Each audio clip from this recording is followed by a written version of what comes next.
as a fundraiser, regardless, you need to build relationships. There is no corporation, there is no foundation, there is no individual that will give you money if there is no relationships. In fact, if you do not have a proper fundraising structure, then you will not make any money. Which are some of the most overlooked opportunities? So there are many opportunities that are overlooked. They are not focusing on high net worth, what we call the high net worth individuals. The same way you would fundraise for a child going to a school or going to a university is the same way you can also fundraise for a sport. You see, now localization brings authenticity, and fundraising is about authenticity. We just told you this earlier, we just did a Money Playbook Workshop, and this was under financial literacy and fundraising on October 10th.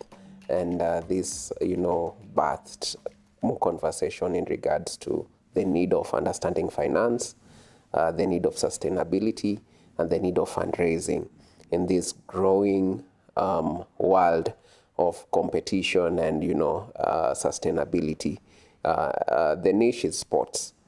What is one thing that you'd like people to learn from this conversation that we're about to have? Yeah, thank you. I think the one thing that I would like people to learn, from these conversations around fundraising, especially fundraising for sports, is that there is money out there. There is money out there. Do we have the capacity and the ability to tap into the resources that are out there? And throughout this conversation, we'll be delving deep into where is the money and how do we get that money to be able to support sports. Mm-hmm. What does sports mean to you growing up? Sports means everything. Sports means everything. Growing up, from primary school, I used to play football and also walking race. Wow. And when I proceeded to high school, then I was also doing football, and then I found a better facility in basketball. So there was basketball as well, and again, I continued with the walking race. When I joined campus, you found all these facilities and all these different variety of sporting activities. And then again, better facilities, I was able to now again still do a little bit of sports. So sports is everything in terms of can be professional sport, that can earn people some resources, and sustain people, financial independence. But there are also sports that you're basically doing for you to get well in terms of your wellness, as a person. You're not getting into competitive sports, but you're just doing it so that now you feel well and you feel healthy. So sports is everything, is both for the mental and psychological well-being, but there are people also taking it as professional, as a way of earning income. Definitely. By God's grace over the years, you found yourself at the helm of one of the best, universities in Africa and in Kenya. And you've been there now serving as the Director of Advancement and Partnerships. What does this mean to you out of just a career? So fundraising is everything. In fact, they're just calling it Director, Advancement and Partnerships, but we are fundraisers, So I have served at the university level for now 12 plus years. I came just as an assistant officer, rose to an officer level, rose to a manager, to a chief manager, and now to the director, And what I do in fundraising, in fact, the reason why I ventured into fundraising is because of the impact of fundraising. Fundraising changes lives, and because it changes life and is in the development space, that is why I got there. So for me, it is not just raising resources, but what are you raising resources for? And if those resources are changing lives, then that is something that has been of keen interest to me. You'd be surprised that I'm an IT graduate. I graduated with IT. I have an IT background. I did my master's in leadership and management. So, and somebody asks you, how would an IT person transition to fundraising? How would a leadership person transition in fundraising? So that just tells you all of us are fundraisers, irrespective of the discipline, that we might have basically undergone through. So fundraising and fundraising for impact is what drove me. The passion in fundraising is everything to do with the impact that fundraising creates, basically on people. And the nature of my job as the director, I oversee the University Alumni Relations, which has got over 30,000, alumni spread all over more than 100 countries across the globe. I oversee the entire partnership space for the university, from the community to embassies, and I commission government parastatals, had a higher education space. I oversee resource mobilization for the university as well, across all levels, and I also oversee special projects, for the university. So that is what the Directorate of Advancement and Partnership entailed, at the university. Yeah. Speaking of impact, you guys just had a graduation recently, USIU-Africa. What does such events mean to you when you see someone walk through the institution because of the good job you and your team has done, and you're directly impacting over 100 countries? How does that moment feel for you when you just sit back and just get lost in it for a minute? So graduation is everything. People have invested some 4 good years of hard work. Some people have invested 5 good years of hard work for our medical-related disciplines like pharmacy. People have spent time, to do that. The most refreshing for me is the fact that, as part of my fundraising initiative, in just the recent graduation that we just did in 2025, more than 100 MasterCard Foundation scholars graduated. And arising from my effort, that is one of the grants that I helped the university sign. So if you've got 100 plus graduating across more than 28 countries in Africa, you are impacting 28 African countries, through the work that we do, of fundraising. Over and above that, you see more than 1,500 people walk up the aisle, for their big day. I look at it in terms of the skills, the skills that we are channeling out, across the globe, by the hard work of our faculty and the hard work of our staff. It's impactful. And what this continent needs of Africa is people who can transform it, and I'm glad that I'm part of an institution that basically breeds out, these skills, that are meant to change Kenya and are meant to change Africa. Foundation and strategy are some of the key pillars, in fundraising. What fundamental, principles of effective fundraising can sports organizations learn from education and NGO sectors? So there are a couple of things, allow me to mention around 6 of some of the critical fundamentals, and basic principles of fundraising. One, as a fundraiser, regardless, you need to build relationships. One of the basic foundations of fundraising is building relationships. There's no donor, there's no corporation, there's no foundation, there's no individual that will give you money if there is no relationships. And money follows people, not organization. So you need to have the right people in the organization, because the organization does not speak. The organization does not ask, but people within the organization are the ones that speaks, and they're the ones that are actually asking. So the biggest, most important principle is create these relationships with potential donors. Number 2, one of the biggest foundation and strategy is you need to diversify as a sports entity your sources, of funding. Because, sometimes, one well might dry, but you need to also consider, for purposes of sustainability, what are the different avenues in which I have put in place, to bring in the different resources. So diversifying your sources of fundraising is another important area you need to look at. The other area that donors value in fundraising is the questions around transparency and ethical consideration. How transparent are you as the recipient or as the person that is asking?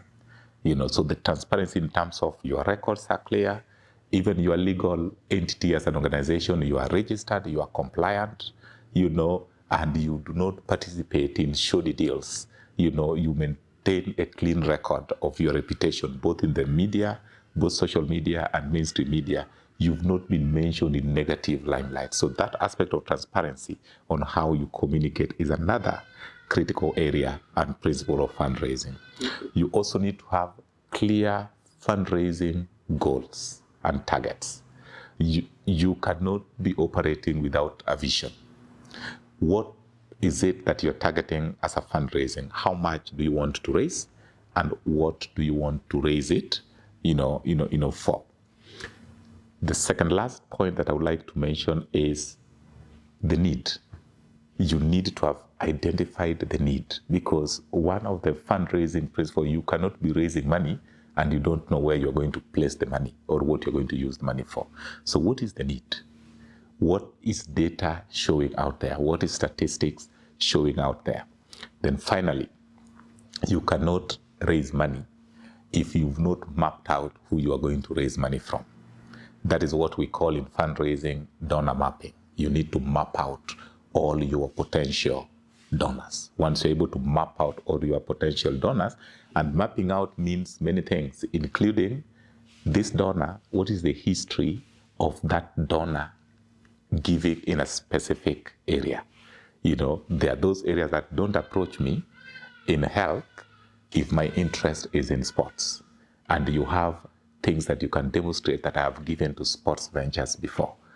So as a fundraiser, or as one of the basic principles, is the fact that you've mapped out, your potential donors, and therefore now you devise a strategy on how you need to approach those potential donors with an ask. With an ask. Yeah. Sports clubs, and federations are struggling on areas of fundraising. Yeah. Part of it is also to do with what you've really mentioned, that is a pillar, matters of mismanagement, transparency, and corruption. But knowing that, how can sports and clubs federation build structured, fundraising departments or units that align with what they want to achieve in regards to their goals and values? No, that's a very important point and a very important question around structures. In fact, if you do not have a proper fundraising structure, then you will not make any money. You need to have a proper fundraising structure. So as sports entities, as federation, and structure is not just the fundraising department. It's not how you structure the fundraising department. The structure is everything to do with the organization. And the first and the most important point is, what is the governance structure of the organization? I have not even come to the department. You start with, what is the governance structure of the organization? How is the organization structured? Do you have a board? Do you have a CEO? Do you have the executive management, committee with departments and heads of those departments? How is the organization structured? Because a potential donor will first ask you about the structure of the organization, not even the department itself. And fundraising is just a department within that organizational structure. So that is the most important thing. How are we structured as the organization? The second important thing is about the systems. What are the systems that are in place in this organization? If I give you money, how do you receive the money? How do you receipt the money? How do you dispense or expense the money? Do you have documentations that you're saying, I failed this one, it went here? Who are the authorities that are signing before you dispense it? How then do you acknowledge, that particular money? How do you report, once you expense the money? Systems. Do you have systems that can track the donor money? that can manage. So systems in place is critical. If you want to raise money from somebody who is in the US or somebody who is in Canada, somebody who is in South Africa, do you want to go and tell them, hey, buddy, go to the bank, fill in the deposit slip, and send me a donation of $1,000? Do they have that time? But if you have a fundraising system in place, which somebody can access online, where I sit in my bedroom, when I see, a request to support a sport activity, I would just give my donation by going online, click the link, pay using my credit or debit card, money moved from my account to another account, because I have systems in place that makes it easy for people to give wherever they are across the world. So systems is critical when you're setting up, a fundraising infrastructure. The third thing is the people. People give to people. Money follows people. Do you have the right people in place? Do you have a CEO that understands fundraising and what money means to the organization? Do you have a board that understands their role of being good ambassadors of the organization and open doors where the CEO cannot open the doors?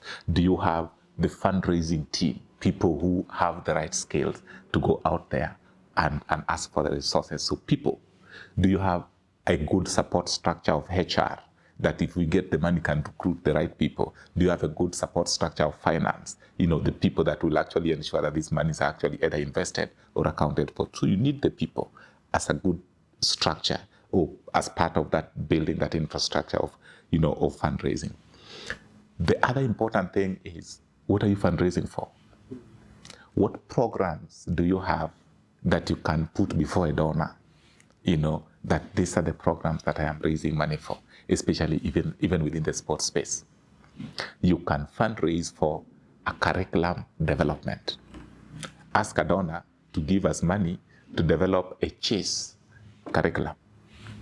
Give us money to develop or to build a stadium, for basketball in the village. So what programs? Do you have programs of sports infrastructure?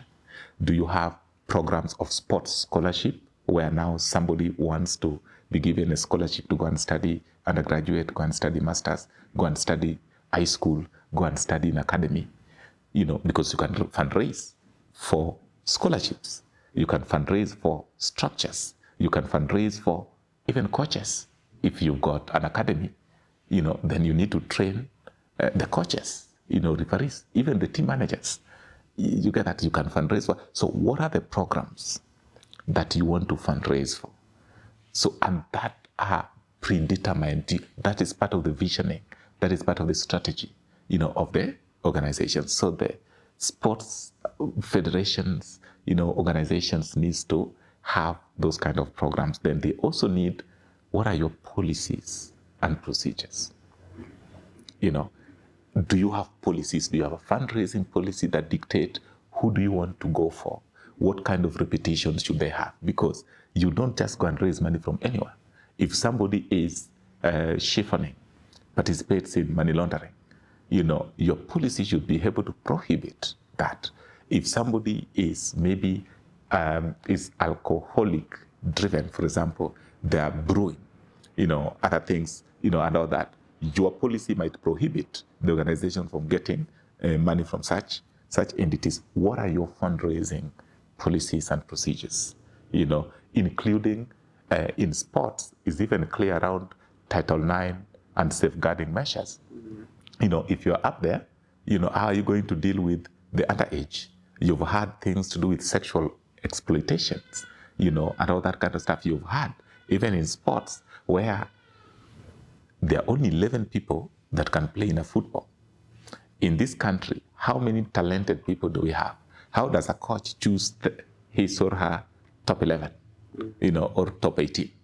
And if you do not have policies in place, what will happen?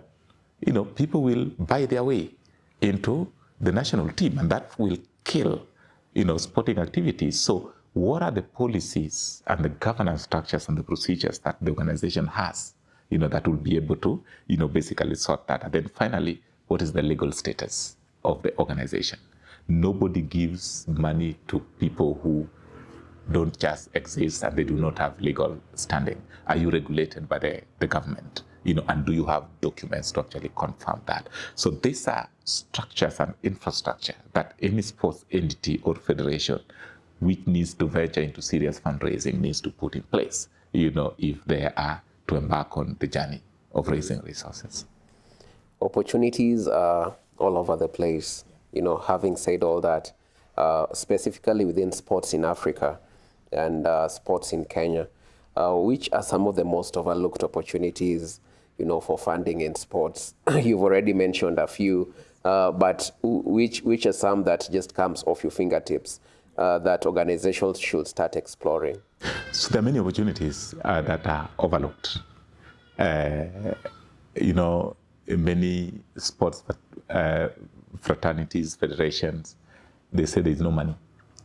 And their focus is on the big people or big organizations. They want to go to the KCBs of this world, the Stan Charts of this world, the people, the Coca-Cola of this world. So they're looking at big entities.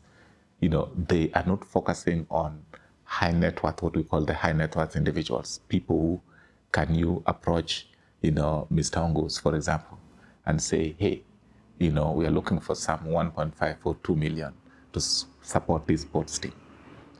So if you don't come to me and ask me and I tell you, sorry, I don't have, how will you know whether I can give you or not? So the overlooked opportunities are on the individual basis. In that community, are there people that you can approach and say, I am starting to do something, and I need support, so high net worth individuals are a critical area that we need to be looking at. The other thing, the things around community endowments. How can we mobilize communities, so that now they are able to contribute towards endowment, because within the community, you've got people that are lovers of sports that you can actually bring into a fundraising. The same way you would fundraise for a child going to a school or going to a university. It's the same way you can also fundraise for a sport, bring everybody else. But that which you fundraise, you can put in a community endowment, and then you grow.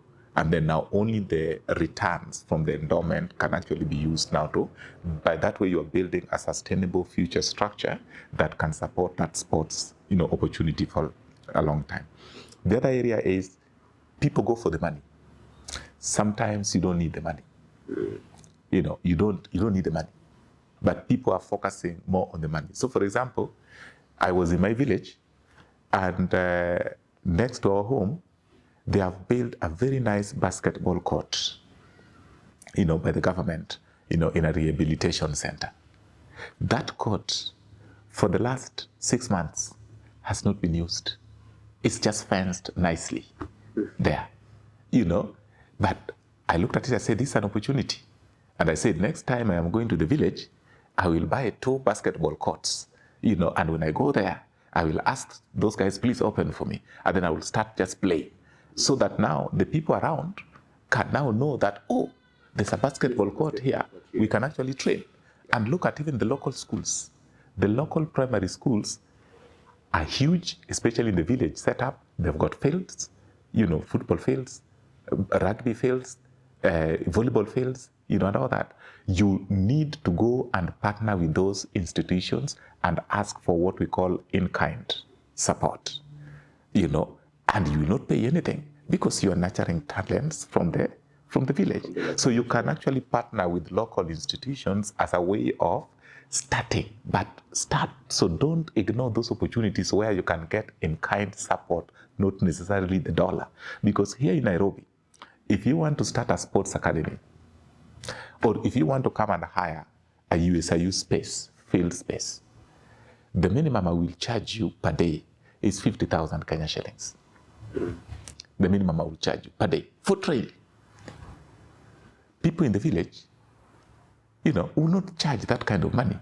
You go and say, give us, you can even get it for free. You get that here, we are charging it, the village it can be for free. So that is value that you can cost or quantify, and the in-kind support in terms of the dollar value. And you actually say, I got a training ground, for free. That is money. But start something so that when you invite the donor, you are telling the donor that I'm not thinking of starting. I have actually started, and my results is here. So that is another. But the other complex one that we need to is overlooked is grants and contracts. How do we encourage our people to write grants? And remember, we talked about the programs. Yes. Grants now follows the need and follows the contract. Now that one, now you need a grant writer, now to assist you with putting a case, for, a good amount of money to either construct a sports facility, and all that, or to support with kits, balls, and training, scholarship, and all that. So those ones now, when now you need huge amount of money, and you're looking at sustainability of your sport or your organization, now you start looking at now grants and contracts as a way of, getting the resources over and above the normal ones, like gate collections, which are the obvious ones. Somebody comes, team sponsorships and all that. These are the other areas that are overlooked that, again, sports federations, and organizations need to explore. And I believe they play a huge role in funding, supporting teams, even if we look at the models and organizational, structures, as you said, of those who have done it before in some of these developed countries. You brought in a really nice, important part, which is localization. What role does localization play in fundraising? You see, now localization brings authenticity, and fundraising is about authenticity. Don't lie, don't be fake, So localization is about authenticity, and people from all over the world will give you because you're going to impact a local person, a village person. In fact, that is where impact happens. Impact happens at the grassroots, impact happens at the local level. And that is where all our concentration should be, at the local level. All our concentration should be at the local level. And then from there, that is where we will be generating stories, because those stories are also local. And for me, to be blunt, that is where we go wrong. People don't tell our stories. Donors give huge money from abroad, and people meet in big hotels, write nice documents in hotels, including accounting for the funds that have come, and they have not gone to the local where impact happens.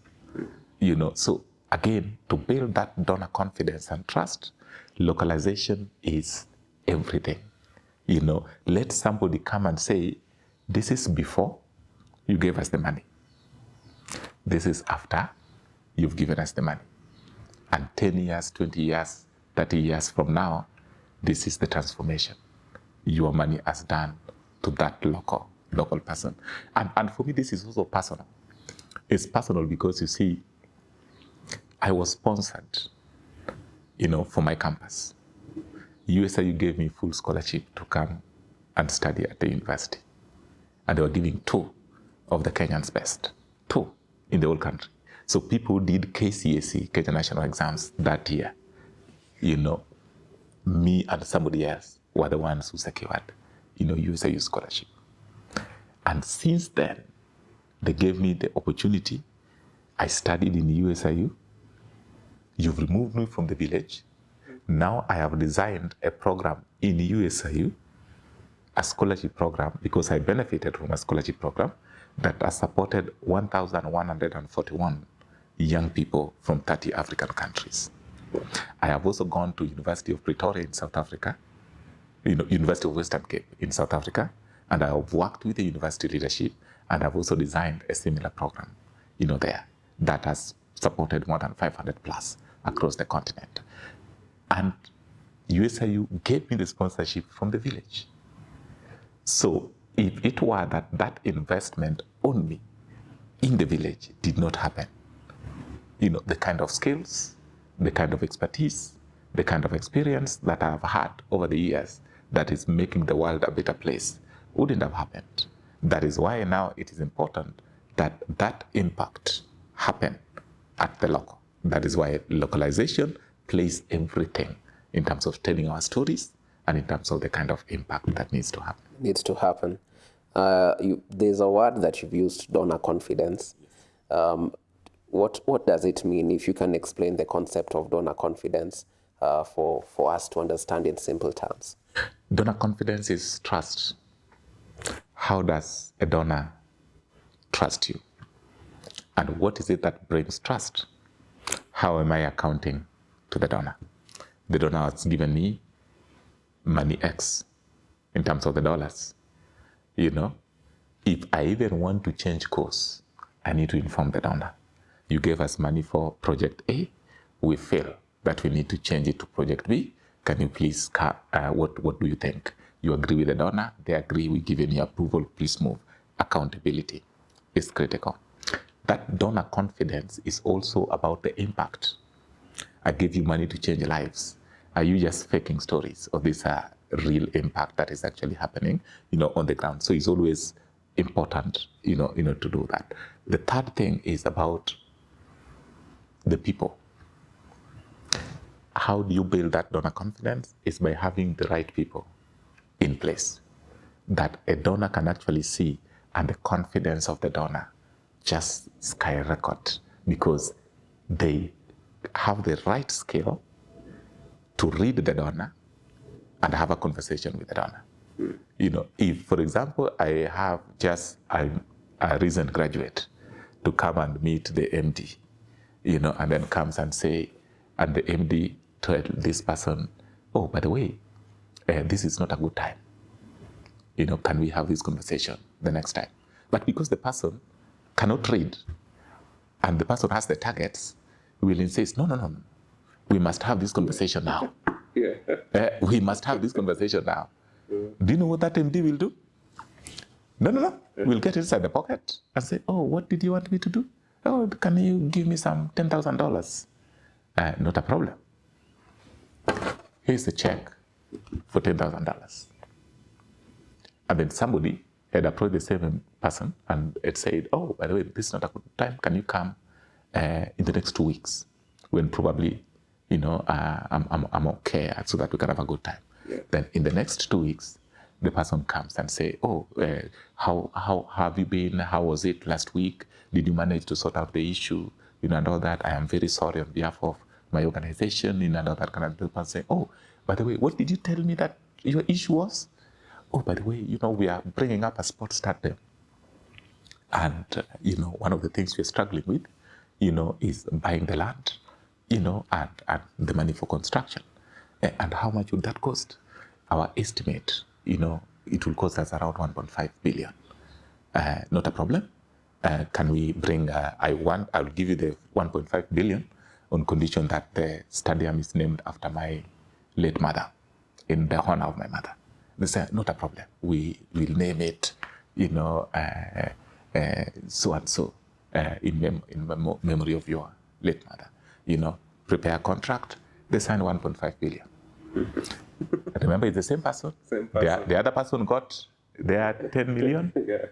This person has gotten 1.5 billion because the skill set, the ability to know how to ask, and having the right people, in place. So donor confidence is about, do you have the right people? Are you accountable? Are you telling a story? Do you have the impact? Are we able to see? What does statistics, data show? Yeah.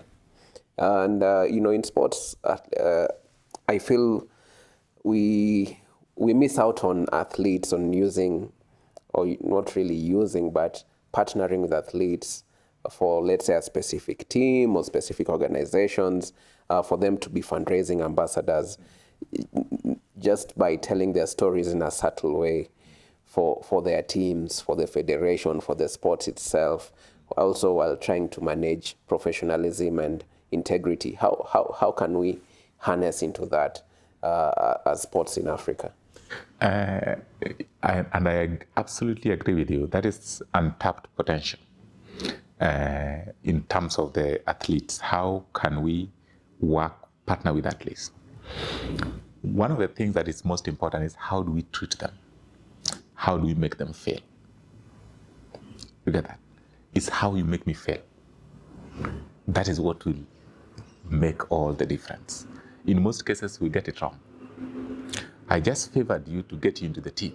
You are not even deserving. I would have actually picked person A over you. I gave you a favor. That athlete will play for you, but his heart or her heart will not be with you because you've belittled them. So you will struggle when you want to use that athlete as your ambassador or to support you. Once they get better opportunity, they will not look behind. They will go. So the most important thing is how do you make the athlete feel part of? Feel that I call this place home. Once you're able to get that right, you are sorted.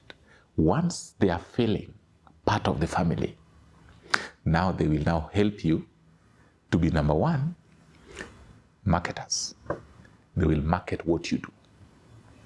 Everywhere they go, they say, my home sport or my home organization is changing lives in this manner.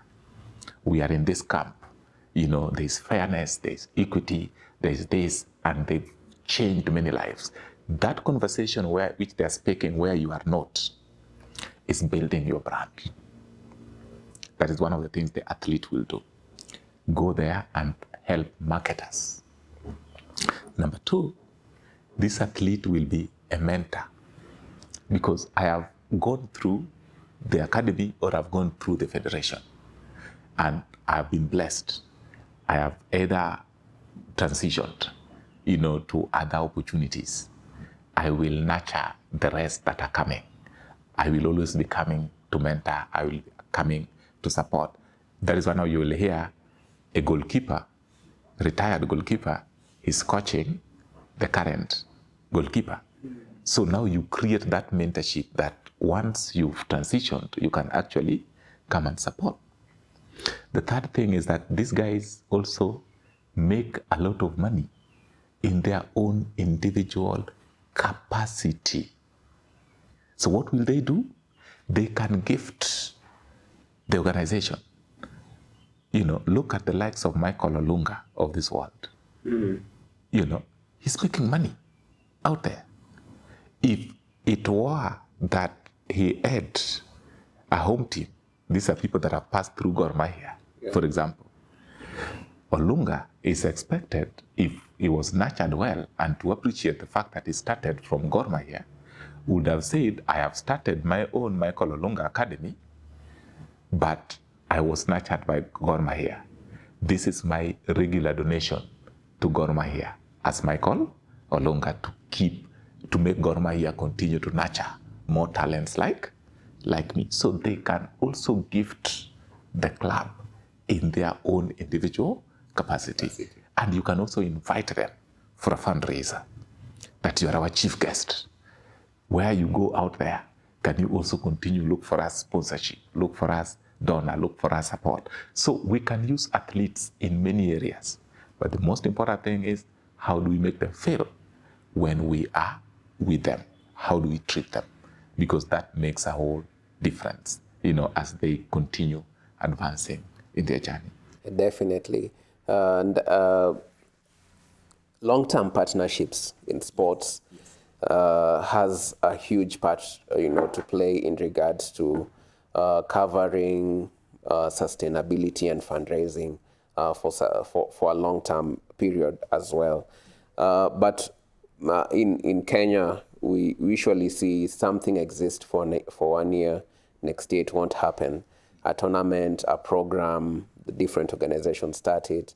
How can sports organization structure long-term partnerships, that go beyond, just one-off sponsorship? I'd like to work with this organization this long because maybe they failed in one thing that made someone pull out. But now how can we help athletes, organizations, sporting organizations, and associations, federations, to to think long term? No, that is an important question. The question, therefore, is what value are you giving that partner? If you cannot demonstrate any value, you should stop talking about even that structuring that long-term partnership, because it's the question of what is in it for me. Why would, in fact, it's you to convince me, why should we be in a long-term relationship? So many organizations will shy away from signing long-term partnership because of fear that tomorrow a better sports team will come up that I would want to associate my brand with, because they've got brands to associate. So you, as a federation, how do you get it right? The first way to get it right is, number one, do the things that we had talked about in terms of building a fundraising infrastructure, the things that you need. Once you have that sorted, the next thing that you need to do is demonstrating value. People follow success. Like now, for example, if I run a foundation, called EL Foundation. I am very particular with who carries my brand, EL Foundation. So if I want to say I want to associate myself with my village sport, I will give you a kit. I'll buy you a kit, I'll buy you a ball, name it. But they will be branded EL Foundation. And then you're competing, and every now and again you're losing. You're just losing. People will say this is a losing brand because you're wearing my brand, but you are losing. You're not demonstrating any success. Why would you want me to sign a long-term partnership with you? I will not. I will look for a winning team. And culture. Yes. You get that? Yes. Because people like to associate themselves with success. So it's the question of these federations.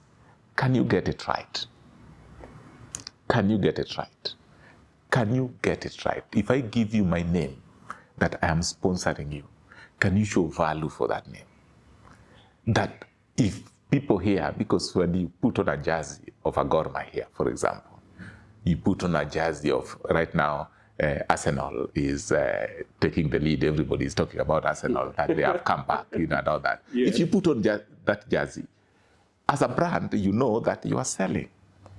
You are getting a lot more in return from the brand publicity. I'll be more than happy to strike a long-term partnership with you and support you.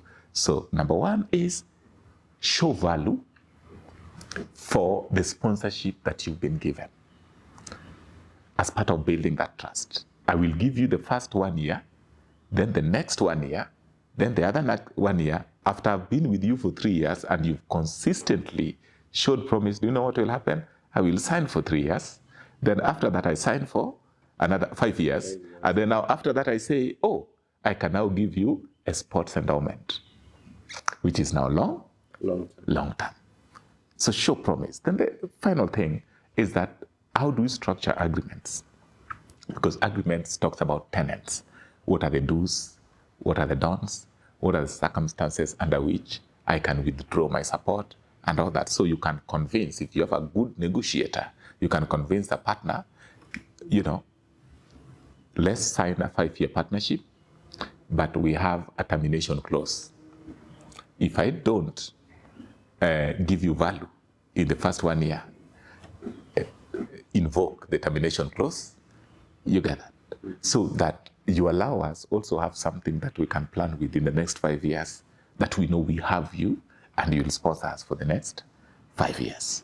You get that? But I would want to have these tenets in the agreement to protect you, that you can withdraw at any time. But if I continue to show promise, then you will stick with us at least for the next 5 years in form of an agreement. So having people, good negotiators, that can actually help structure a partnership agreement between all these federations, sports entities, and foundations, and their respective sponsors. We've tackled some of the areas of kickstarting the fundraising journey.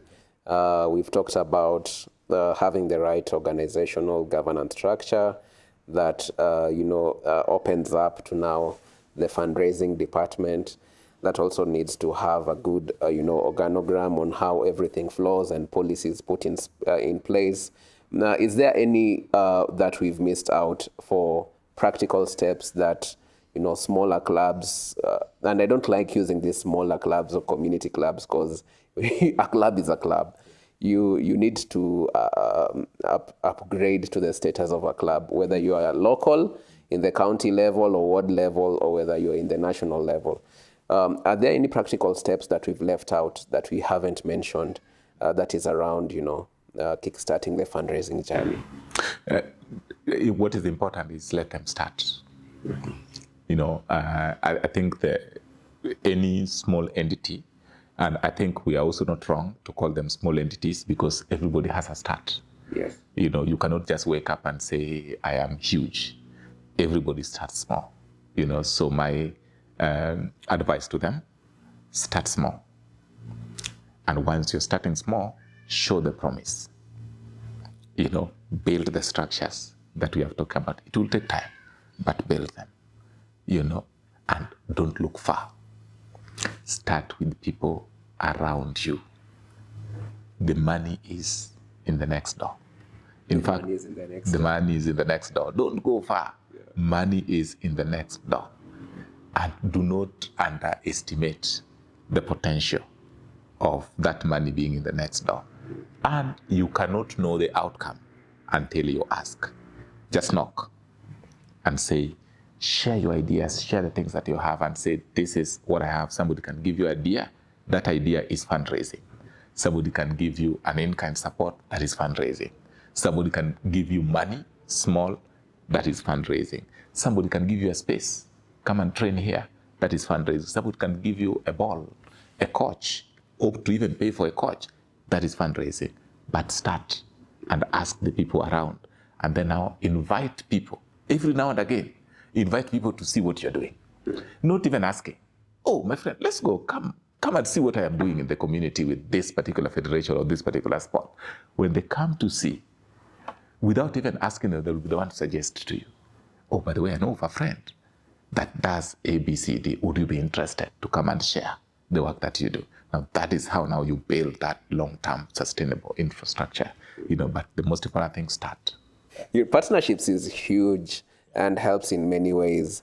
How can sports federations collaborate with, academic institutions, NGOs, or different private sectors to co-fund some development programs around sports? All of them play critical roles. When you start with academic institutions, there's a lot. And it also depends with which level. The academic institutions, like, for example, if you're nurturing a talent from primary school, one of the things that you can have your own sports academy. Once you have your own sports academy, this sports academy, you don't have a school, but you have an academy. Where do these kids go to school? So you're partnering with a primary school, an high school, and a university. You've thought through all the ecosystem. During holidays or during weekends, depending on how far, you guys are training, or I have you here. But now you go to these academic institutions at all levels. So that's a partnership that you can do at that level, including giving sports scholarships, at those levels. When it comes to these institutions, remember, your training grounds also come from these institutions, which they can give you in kind or even pro bono because of the things that you do, because you're helping them with the talent. The other thing is, like, even the curriculum. These academic institutions are the ones where knowledge is actually generated. If you have some research that you want to take place, who are the people that you need to go to? You need to go to academic institutions so that now they can help do some research, because they will be credible to give you the statistics that you can actually use to apply for big grants. So that's a partnership that you can do with the academic institutions. These academic institutions, you can also work with them to give sports scholarships for the people that you are training. I am giving you talent that will be playing and representing you as a university or as a college. And therefore now, as a result of that, allow them to come and study their CPAs or their engineering or whatever they are doing for free. Give them a scholarship to study because I have trained them. They are good enough. When they go out there and they carry your university flag or your college flag, they're building your brand, So that's another partnership that you can actually do as well, including introducing sports management and all that. Yeah. But for the NGOs will give you money. Because now, once you've done all this, the NGO, you will now approach them to give you money. Those are the NGOs, is the people that you will write grants to, so that they can actually support and give you money to basically support you. NGOs will be the one that are even incubating. They can help find you the talent. You can also partner with local grassroots organizations that can say, or children's home, those are NGOs, that can say, we have this talent, can you help now? Nurture them. So they can also, NGOs can equally partner with you. So there's a lot of partnerships, at all levels that, sports federations, sports entities can actually, explore with NGOs, academic institutions and all that. Yeah. Now, with the current generation and dispensation, what advice would you give to a young athlete that has all these opportunities, there's all this that is happening? The world has become so small into our hands, the phones. What advice would you give to young athletes, sports entrepreneurs who want to build some financial independent careers within the sports industry? Sports has money. Sports has money. And actually, there's money everywhere, and there's no quick fix. You have to work for it. You have to earn it. If you're looking for exposure, there's nothing that can give you that exposure like sports. So if you are an athlete, a young entrepreneur looking at getting into sports has money. It's the question of how then do you structure it. Build it yourself as an athlete. Because look at all these long distance runners. By just one race, look at how much money they are making. They're making a lot of money. But if you don't start thinking sports as a business, you lose it. The moment you've made that, remember your lifespan, as an athlete is also limited. Yeah. So while you are making that money, you are quickly thinking about how do I become entrepreneur? And the easiest and the fastest way to become entrepreneur is to also build sports academy as a source of income. So when you go out there, you are asking donors, you are running, you win. Can you support my foundation? Can you do this? Can you do this? Because now you are creating that kind of ecosystem, that supports young people, but you're also making money. You're also making money from it. So there are opportunities out there, but build it, yourself. But there are also those people that wants to make money out of sports and they're not athletes, which is also a good thing. They're saying, I've identified and scouted for talent. I want to build them. Again, take that route.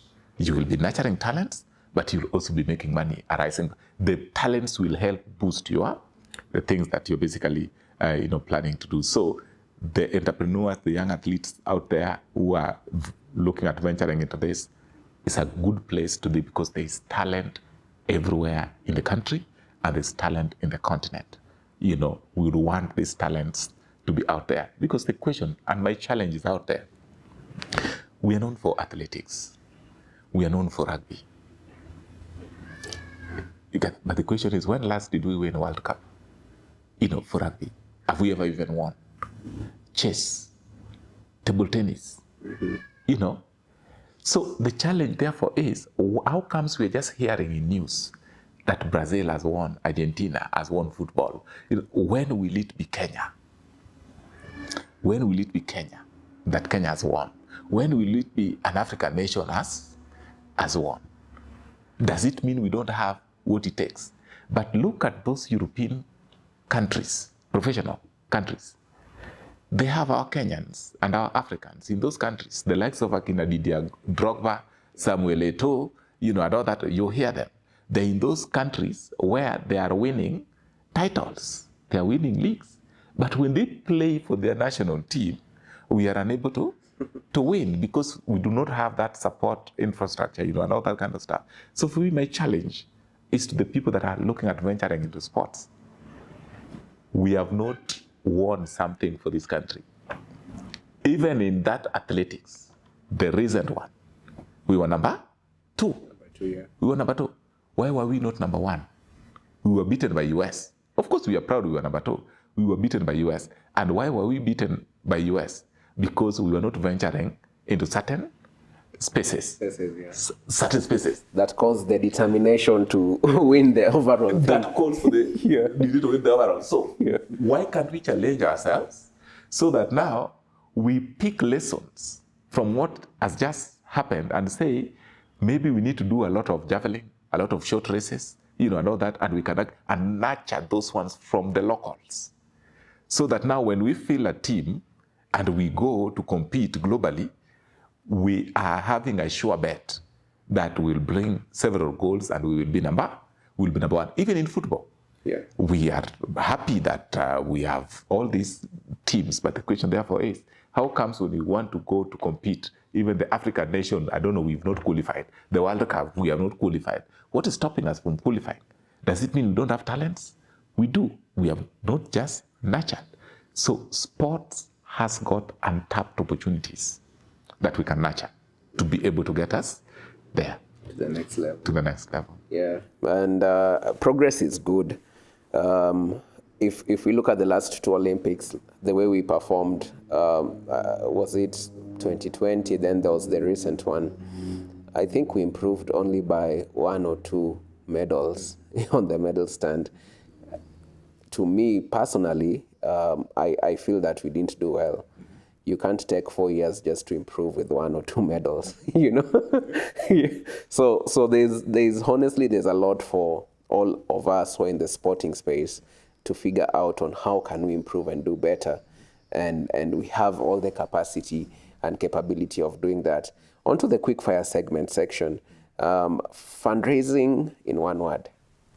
Fundraising is, 1 word is support. It's basically support. You need additional support for your operations, additional support for your programs. You need additional support for, nurture talents. So fundraising in 1 word is just support. Support. Yeah. Biggest myth about fundraising?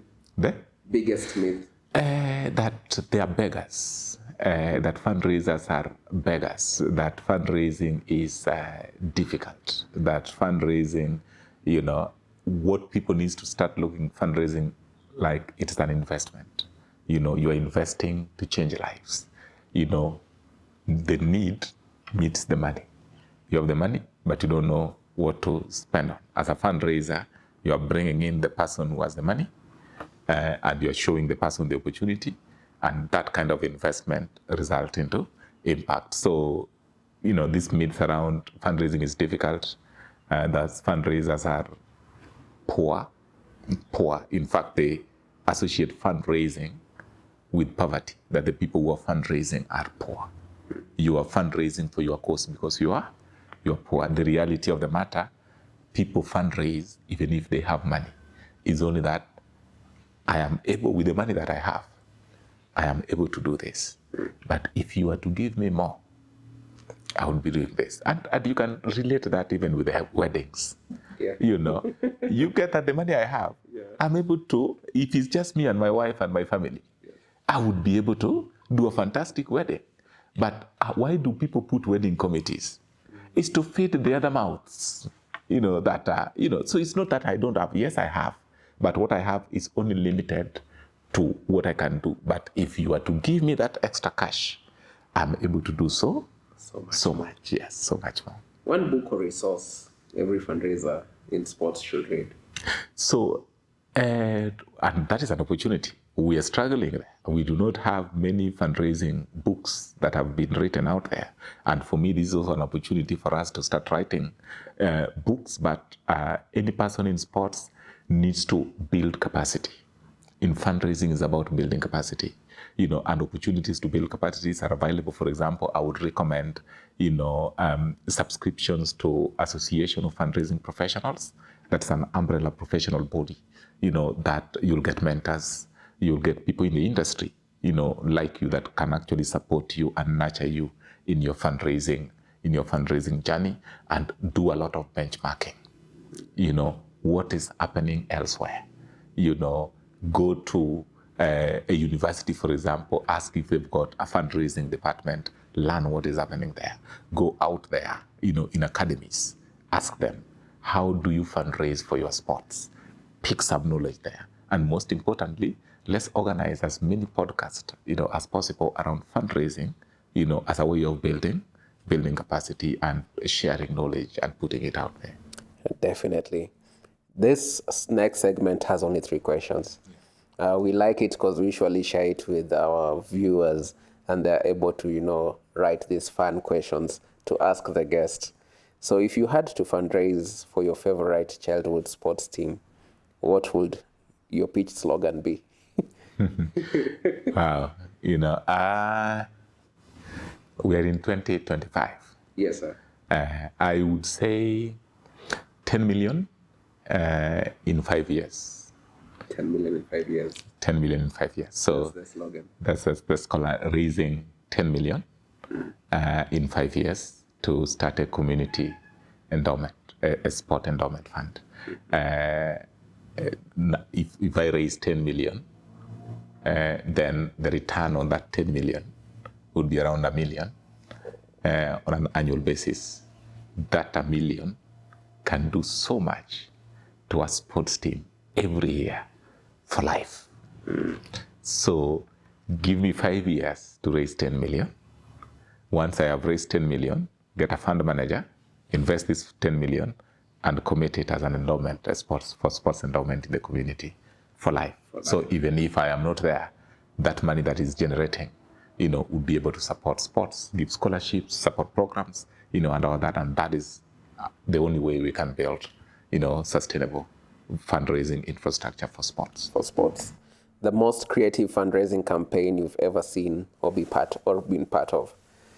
The interesting one is I once went for a fundraising for a funeral, a funeral of a rich person. As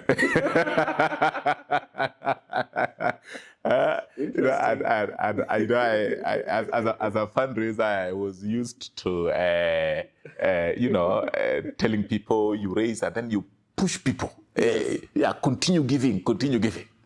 I received a shock, of my life on how rich people, do fundraising. The MC just stood there, and just say, come and bring what you have. We need to wrap this up in 15 minutes. We need to wrap this up in 15 minutes. And we will not be asking or give this or add or top up. Just give what you have. I can tell you, in that fundraising, in 15 minutes, they'd raised about 10 million. Wow. In 15 minutes. Somebody comes and say, I have given 2 million, here is the check. I have given 1 million. You guys were done in 15 minutes. We were done in 15 minutes and we had raised 10 million. The budget for that funeral was around 8 million. The person remained with some extra 2 million. And I said, show me your friends and I will know what your worth is. What's your worth is. So I looked at that and I said, that was the most interesting, fundraising I have ever attended.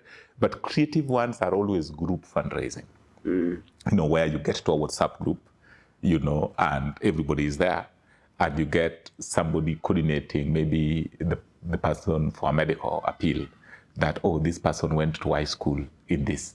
So now somebody is coordinating the high schoolers, somebody is coordinating the universities, somebody is coordinating people at workplace, and you put all that together. You get that, so as a fundraiser who is sitting there, who is spearheading that campaign, you're just getting, we were with so-and-so in the university, we are contributing to the medical. We were in high school together, we are contributing. We are his or her colleagues, we are contributing. So that makes it way much easier because there are people who do not want to be in our WhatsApp group, because of their numbers and sensitivity and all that. But now being in a group is like somebody can call and say, hey, do you know so-and-so? He's not feeling well, can you? So that group kind of fundraising, helps, easing the burden a little bit, but also involving as many people as possible, but also raising a substantial amount of money for a specific cause. If the last question, if fundraising was sport, What position would you play and why? If fundraising was sport, especially football, I would be playing number 9. Number 9. Fundraising is about results. Yes. Fundraising is about results. So it does not matter how best your defense is. If you don't score and you had the best defense, it will either be equal 0-0, or the other opponent would have probably scored. So in fundraising, it's about results. Can I show results? But you need all the teammates. Because now while I am scoring, I am the one who probably is going to make the ask. But maybe I have all these other fundraisers. One is doing prospect research. One is telling me this person is ready. They are giving me ammunitions, to be able to score. Because I'm the one who knows the scoring. You do everything, all the donkey work, give me the ball. I will make it. I will make it count. But I also need the goalkeeper. Yes. And I need all the backbenchers. I need the people in the defense, the people in the center, and this is where now you are building an infrastructure for the organization. The support team in terms of finance, the people who are doing safeguarding, the people who are doing, so you've got all these people, the marketers that are putting a lot of effort to brand the organization. So all that are playing at different lines. But you as a fundraiser, you will be appraised, based on the dollar hitting the account. How much money have you raised in terms of the results? So I will play number 9. You will play number 9. I'll play number 9. Hit the target. Goals on target. And I will always score. Always score. I will always try to score, yes. Yeah. Brother Eannes, we appreciate you, Yeah. For joining us the Wima Sports podcast. Yeah. Amazing conversations right there. Amazing things you've done, in your capacity within, the different levels that you've been able to serve at. We'd like to end just by one word that you'd like to have. If you had a chance, of changing the sports ecosystem, how would you do it in one word or 2 words? Yeah. No, thank you. First of all, thank you for inviting me. It's been a great pleasure, to be on the show, and just to share, my experience and my expertise, and I am looking forward, to see the impact some of these conversations, have in the sports, ecosystem. What we are doing is already changing the sports space. Yeah. You get that? So that is what I love, is already changing the sports space, because that is the only way. We've got lots of people out there, talents that are being wasted, people who do not know where do we start. So right now through the show, we have given them, this is where you need to start. So we are already changing the sports ecosystem by having these kind of conversations, and I am looking forward, to more conversations, so that people who don't know where to start knows where to start. So we need to continue preaching this gospel, of this is where to start. Just go and start, and we'll be available, to see, how that happens. I am in the higher education space. I am looking forward to see what kind of curriculums can we also adopt, as institutions of academic learning, so that people can come to us, and go and start something in partnering with entities like yours. So thank you so much, and we're looking forward to further conversations. Thank you so much. And as we sign out, until next time, viewers, it's Germaine here, your host at Wima Sports, championing sports development. Salute.